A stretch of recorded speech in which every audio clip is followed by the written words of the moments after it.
This is DC Channel Guns. Like and subscribe. Thank you for watching. What up? This is DC Channel Guns coming at you another gun video. Appreciate you watching, like, share, and subscribe. So I want to thank you if you found the channel. Appreciate it. Also, smash that like button, share it on your favorite social media platform and stuff. It helps the channel and everything. I appreciate it. Also, support your gun channels, your 2A channels. We not only hit we can right now. Also, shout out to the new people in the 2A community people. We need more people coming in the 2A community people, because we have a long fight ahead when it comes to upholding the Constitution, defending the Second Amendment. You see it all over the news in the country every single day. We're dealing with so much right now. Another shout out to y'all in the comment section, deliver all the energy and stuff like that. Keep everybody motivated and positive and stuff. So we appreciate that and everything. So with that said, we're going to get into the video. Now we're going to talk about everyday carry, EDC. Now we're going to talk about, when it comes to constitution carry and stuff. A lot of states have been passing laws and stuff, carrying firearms. We have a huge problem when it comes to people carrying firearms and stuff, especially states who are passing the constitution carry and stuff. You see so many the negativity and everything when it comes to, people carrying firearms and stuff. In some states, you have a right to carry a firearm if you're a legal, law-abiding citizen. There's nothing wrong with that. States that you have to get a permit to carry and stuff, you're subject to all these rules and stuff. Someone who can dictate whether you carry or not, or whatever the case may be. So that's what you have to deal with. But if you're a legal, law-abiding citizen, I think you should be able to carry in every state. So it's been very controversial since the pandemic and stuff. A lot of people's been pretty much been held back from getting their permit and stuff because of the backlog, and a lot of the sheriff's departments in some of these states that you got to wait for your permit, can't keep up with the growing demand of personal protection and stuff. But when it comes to constitutional carry, you pretty much duck all that stuff, people. I'm talking about when the virus situation where there was limited people inside of the buildings and stuff to pretty much have to do fingerprints and all this kind of stuff, and that just backlog stuff. You got to pretty much set appointments. It was just so much in keeping people from defending themselves and stuff like that. Why the criminals just carrying firearms, doing whatever. And that's what we're going to get into, because that is something that's flying under the radar, people. I'm talking about, a lot of people don't understand this. The notion that a law-abiding citizen, someone who, are legal to own a firearm, legal to carry a firearm, whatever the case may be, you will find out that a lot of people, even law enforcement, assume that's going to create more violence and stuff like that. When you have people, whether you know it or not, are carrying every single day illegally and can't have a firearm, you're not able to own a firearm. They're carrying all the time. But no one's questioning that. No one is worrying about that. So right now, I'm gonna show you a little video, and then we're gonna get into it later on and just talk about some of the things. But these are some of the things that come up in my state and many other states when it comes to constitution and carry and stuff. I'm talking about law-abiding citizens. Just think about it. All of this is after the law-abiding citizen. Nobody's talking about criminals and stuff that's already carrying, breaking the law and stuff. So there's two different things that I'm talking about. You have law-abiding citizens who follow the law, but then you have criminals who are not following the law. So it's two different things. But they are worried about the law-abiding citizen. And so let's take a look at this clip and stuff so you can understand what we're getting at and what you're going to encounter when it comes to constitution carry and stuff. So let's check it out. Texas is about to become the latest state to allow permitless guns. Conservatives call it constitutional carry, the ability for adults 21 years and older to carry a handgun without the need for a license. If signed into law, House Bill 1927 does prohibit violent family offenders and convicted felons from carrying the weapons. Governor Abbott recently said he supports the idea. Okay, give me 3. Inside Black Gold Guns and Ammo in Northwest Houston, owner Gordon Taylor supports gun rights. He says, though, if you're going to buy one, educate yourself.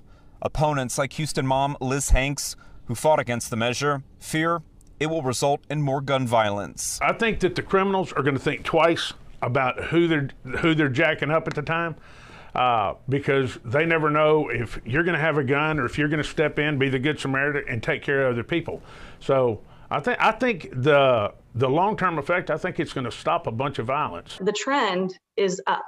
Just every year over year, more gun violence in Texas. So here we are it's sort of this pinnacle of many, many mass shootings and many gun deaths in Texas.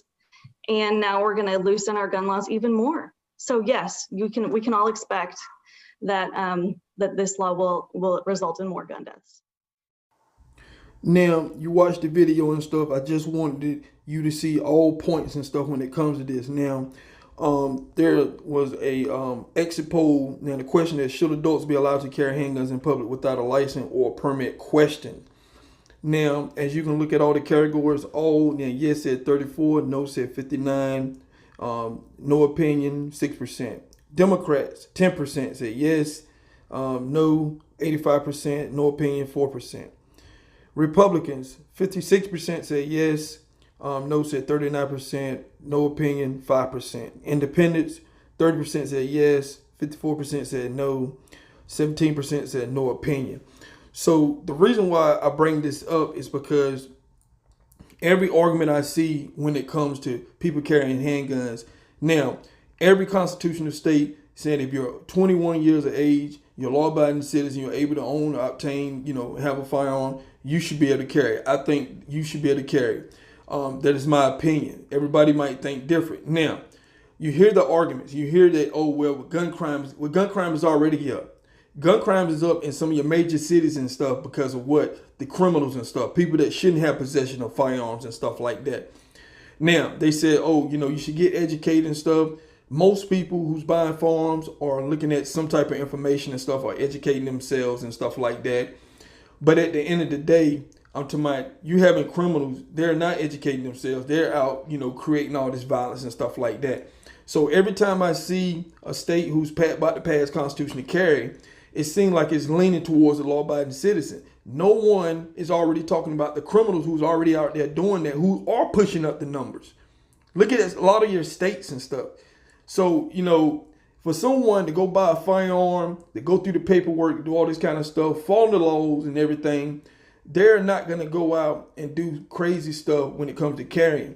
Now, in my state, there's many other states you can open carry. Most people during the pandemic that I knew who, like I said, waiting on permit and stuff like that because of the backlog and stuff when it comes to concealed carry permits, they pretty much open carry without a lot of information. And, they didn't have a lot of incidents and stuff because, like I said, it's common sense. And the little information they did see and look at and stuff. Now, other thing that you need to know, where you can open carry, where you can't open carry and stuff like that. You have places with signs saying no firearms in the building, all this kind of stuff. So you're going to do that whether you open carry, concealed carry, whether you have constitution carry or whatever. There's still them signs and stuff still going to be around. But at the end of the day, people, when you look at this survey and stuff, so much fear when it comes to people carrying firearms or constitution carrying states. What people don't understand, these things are already happening. You having people who shouldn't have firearms. They already carry. You just don't know. When you concealed carry, you don't know who's carrying. And so with the information that you just seen and stuff, it's just the fear of people knowing that you're allowing people to carry. But there's no fear to people that's already carrying that shouldn't be carrying. So you kind of see how this thing's been playing out. This is what I've been seeing when it comes to constitution carry people. This is some flying under the radar stuff and everything. So I kind of want to get into that just to show you to my states that have constitution carry, far as the things that I've been looking at over a long period of time. And now crime has not spiked from law-abiding citizens carrying firearms without a permit. But crime has spiked because you have people who shouldn't have firearms and carrying firearms they shouldn't be carrying and stuff. So that is what I looked at, and that's the results I got. So this is DC Channel Guns, and I'll catch you on the next one. This is DC Channel Guns. Like and subscribe. Thank you for watching.